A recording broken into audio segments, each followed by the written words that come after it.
नमस्कार जय Jagannath YouTube channel को आपण मानक स्वागत। आपण मानकर भल पाइबा स्नेह बहुत मात्रा मिलुची एवं आपण माने व्हाट्सएप कमेंट करूचंती जोटा कि देखि करी भल लागुची एवं आपण मानक पाई जो वीडियोटी बना जाउची निश्चित आपण माने पसंद करूचंती जोटा कि खुशी रे कथा।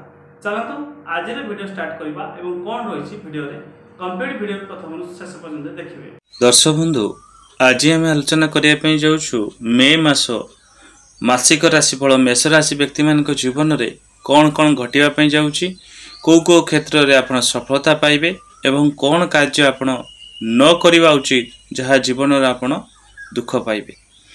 विशेषकर आपण मानकर व्हाट्सएप कॉल सब रोचे कि समस्या रोचे तार प्रतिकार कौन एवं केमिति आमे खुशी रहिबा जीवन में मन रखु खुशी रही जदि चाहूँगी सबु बेले कर्म ठीक रखा सहित भगवान को ऊपर आस्था प्रकट आप सब रखु।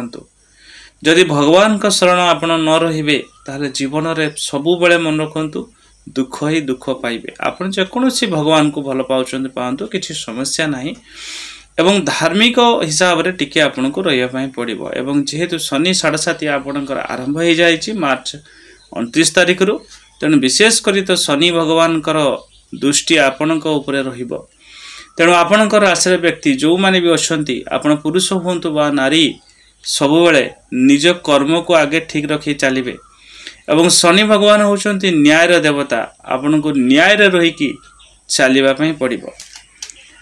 मेष राशि व्यक्ति मान मे मासर मासिक राशिफल हिसाब से देखा जाउची ए मासटीर समस्त दृष्टिकोण अशुभ अटे। जेकोसी कार्य करेंगे सबू कम आपण को विफलता लगे बा असफलतार हाथ लगे। तेणु बुझी विचार जदि ए मास कार्य करेंगे निश्चित आपण सेते खराब समय जीव ना कि जदि बुझी विचारी कार्य करेंगे ना हड़बड़े कि सब काम करेंगे एवं निज इच्छा करेंगे ताहले मन रखु आपण को अशुभ फल प्राप्त हम दुख प्राप्ति हम। देह पीड़ा और धनहानि जोगु मानसिक संतुलन हराइबे। स्वास्थ्यगत समस्या आपण को घारिब तेणु स्वास्थ्य प्रति आपण को जत्नवान होबार अछि। खाद्य पानी उपरे मध्य ध्यान देबे। विशेष करी आपण चेष्टा करंतु प्रत्येक दिन सकाळे बा संध्या समय शारीरिक व्यायाम बा योग आदि करंतु जो द्वारा कि आपण को जीवन जो स्वास्थ्यगत समस्या प्रायतः कमी जीव। एवं धनहानि जेहेतु रही अजथा खर्चांत हम घरे हो बाहर हो बा निज पाई हो किछि ना किछि अजथा खर्चांत आपण पड़े। तेणु खर्च उपर विशेष आपण को मध्य ध्यान दबा पई पड़िबो। जोउठी 10 टंका खर्च दरकार सेठी आपण 2 टंका खर्च करंतु से जे कोनसी जगार हो एवं बुझी विचारी खर्च करिवे कारण अजथा तो खर्च बढ़िबो किंतु निजे निज को टिके आपण कंट्रोल करनेबे ताहले किसी समस्या रे पथ्य पड़िबे नाही एवं मानसिक संतुलन हराइबे। मानसिक स्थिति आपणकर खराब रहिबो। तेणु आपण को मध्य बहुत वीडियो में कहिछि आपण मान मेष राशि व्यक्ति जो माने अछंती आपण पुरुष हुंतु बा नारी आपणकर आधिपत्य ग्रह स्वामी होउछंती मंगल देव। तेणु आपण को प्रत्येक दिन मंगल भगवान को स्ट्रांग करिवार अछि। विशेष करी आपण हनुमान भगवान को शरण रहिबा सहित माँ मंगलांकर पूजा बा आराधना करिया पई पड़िबो। प्रत्येक दिन आपण हनुमान मंदिर दर्शन करंतु बा माँ मंगलांग पई घियर दीप गोटे आपण प्रत्येक दिन निज ठाकुर घरे आपण जलांतु बा आपण जदि पारुचंती माँ मंगलांकर फोटो रखी मध्य घरे पूजा करि पारिबे। एवं जेहेतु मानसिक दुश्चिंता आपणको रहिबो तेणु हनुमान चालीसा मध्य आपण पाठ करि पारिबे। एवं जदि आपण घरे पाखापाखि कौन देवादेव मंदिर विशेषकर देवादिदेव महादेव मंदिर जदि रही आपण प्रतिदिन सकाळे स्नान आदि सारी महादेव शिवलिंग गोटे जल अभिषेक आपण निजे करंतु। निजे घर जल नहीं कि जीवे तंबा लटारे से जल को शिवलिंग आपण अर्पण करेंगे प्रत्येक दिन करंतु। तार कौन बेनिफिट आपण जतले मासे 2 मास करेंगे निजे जानि पारिबे। ता सहित देखिबा चाकरी क्षेत्र में मध्य नाना समस्या देखा जीवो। चाकरी रे जो माने ऊपर ऑफिसर रहिले बा जो माने सहयोग रहिले से माने आपन सहाय्य सहयोग न करि पारंती। ऊपर ऑफिसर तागिद आपन पर बढ़ी पारे कामर प्रेशर अधिक बढ़ी पारे ଆପଣ ଚିड़ଚିड़ी ହେବେ, ବିରକ୍ତି ହେବେ, କାରଣ କାମ ଯେତେବେଳେ ଅତ୍ୟଧିକ ଆପଣଙ୍କୁ ଦିଆଯିବ ବା ଅଯଥାରେ ଆପଣଙ୍କୁ ହଇରାଣ କରାଯିବ, ତେଣୁ ଆପଣ ଚିड़ଚିड़ी ବିରକ୍ତି ହେବା ତ ସ୍ୱାଭାବିକ କଥା। ତେଣୁ ସମସ୍ୟା ଯେହେତୁ ଦେଖାଯାଉଛି, ଆପଣ ପ୍ରତ୍ୟେକ ଦିନ ସୂର୍ଯ୍ୟ ଭଗବାନଙ୍କୁ ଜଳ ଅର୍ଘ୍ୟ ଦିଅନ୍ତୁ ଏବଂ ଆପଣଙ୍କୁ ଯାହା ସମସ୍ୟା ଅଛି ସୂର୍ଯ୍ୟଦେବଙ୍କୁ ମଧ୍ୟ ଆପଣ ଜଳ ଅଭିଷେକ କଲାବେଳେ ମନେ ମନେ ଆପଣ କହିପାରିବେ। ବା ଗୋଟେ ମନ୍ତ୍ର କହୁଛି, ମନ୍ତ୍ରକୁ ମଧ୍ୟ ଲେଖି ରଖନ୍ତୁ। ଇଏ ଯେତେବେଳେ ଆପଣ ଜଳ ଅଭିଷେକ କରିବେ ମନ୍ତ୍ରଟିକୁ ମଧ୍ୟ 7 ଥରରୁ ଅଧିକ ମଧ୍ୟ କହିପାରିବେ। ମନ୍ତ୍ରଟି ହେଉଛି ଓଂ ସୂର୍ଯ୍ୟାୟ ନମ ମମ ଶତ୍ରୁ ବିନାଶାୟ ନମ।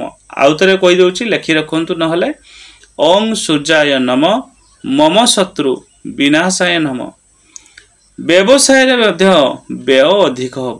ଯଦି ବ୍ୟବସାୟିକ କ୍ଷେତ୍ରରେ ଆପଣ ଯୋଡ଼ି ହୋଇକି ଅଛନ୍ତି, ଅଯଥା ଖର୍ଚ୍ଚାନ୍ତର ମଧ୍ୟ ବଢ଼ିବାରେ ଦେଖାଯାଉଛି ଏବଂ ବ୍ୟବସାୟରେ ଇନଭେଷ୍ଟମେଣ୍ଟ ନ କରିବା ଆପଣ ପାଇଁ ମାସ ଭଲ ରହିବ। କାରଣ ଯଦି ଅଯଥା ଇନଭେଷ୍ଟମେଣ୍ଟ କରିବେ କୋଉଠି ନା କୋଉଠି ଖର୍ଚ୍ଚ ହୋଇଯିବ ଏବଂ ଅଧିକ ବ୍ୟୟ ମଧ୍ୟ ରହିବ। विद्यार्थी जदि आपण होइतिबे पाठ पढ़ारे विद्यार्थी मान टिके पछेई जिबे, पाठ पढ़िबे नाही, अजथारे समय मोबाइल टीवी गेम खेलिबारे समय देबे एवं पढ़ारे मध्य मन लागिबो नाही। तेणु बापा माँ हिसाब रे आपण माने पिला प्रति टिके सचेत रहंतु। गृहिणी जदि आपण होइतिबे सांसारिक जीवन आपणकर सुखमय रहिबो सत, किंतु दुखरे मध्य समय काटिबे। जेहेतु समय आपन साथ दो नहीं, आपन भल करने चेष्टा करेंगे किंतु सेटा मंद हम एवं जोटा कि पारिवारिक जीवन में स्वामी स्त्री भितर अजथा युक्ति तर्क कलि झगड़ा हम। आपन कहा भल चिंता करेंगे किंतु तार ओलटाटा सामना वाला लोक बुझीब, जो आपण दुख पारिवारिक जीवन देखा जाउछि। तेणु ए मास पारिवारिक जीवन में आप साइलेंट रहा आपण भल रही। जी जहाँ कहूँ कहू आपण हिसाब से जोटा भल लगुच सेटा आपण करंतु, किंतु टिके सहिबा पे चेष्टा करिवे। लव लाइफ रे भी मध्य अजथा युक्ति तर्क कलि झगड़ा देखा जाउछि। तेणु विशेष करी आपण राग उपर कंट्रोल रखिबे, नहले लव रे भी मध्य समस्या सृष्टि ही पारे। राजनीतिक क्षेत्र रे मध्य शत्रु आपणकर बढ़िबार देखा जाउछि। गुप्त शत्रु माने आपण को हैरान करिवे, आपण को सामने रे मीठा मीठा कथा कहिबे, पछरे आपण को छुरी मारिया पे चेष्टा करिवे। तेणु बुझी विचारी के लोक चिन्ह की संपर्क रखंतु। मास आरंभ किछिटा आदर सम्मान आपको प्राप्त हो पारे, प्रतिष्ठा लाभ करेंगे, किंतु वाद विवाद मध्य भी फसी पारती। से चेष्टा देखिए, बुझी विचारी संपर्क रखंतु। प्रतारणा धोखा मध्य मिलिबो, कौन सी लोक आपको धोखा दे पारे, से चेष्टा करेंगे, सतर्क रहिबे। ता सहित टंका नेण देण सतर्कता निहाती जरूरी। एवं धर्म कर्म कार्य मन बढ़ाई पारती। भ्रमण जग मध्य भी रोचे, दूरयात्रा जग मास रोचे। सुख किछिटा मध्य प्राप्त करेंगे, कार्य मध्य सिद्धि हेब, प्रसन्न चित्त रहिबे। एवं विशेषकर घातचंद्र समस्या रोचे 20 तारीख पर गाड़ी जानवाहन प्रति सतर्कता अवलंबन करेंगे।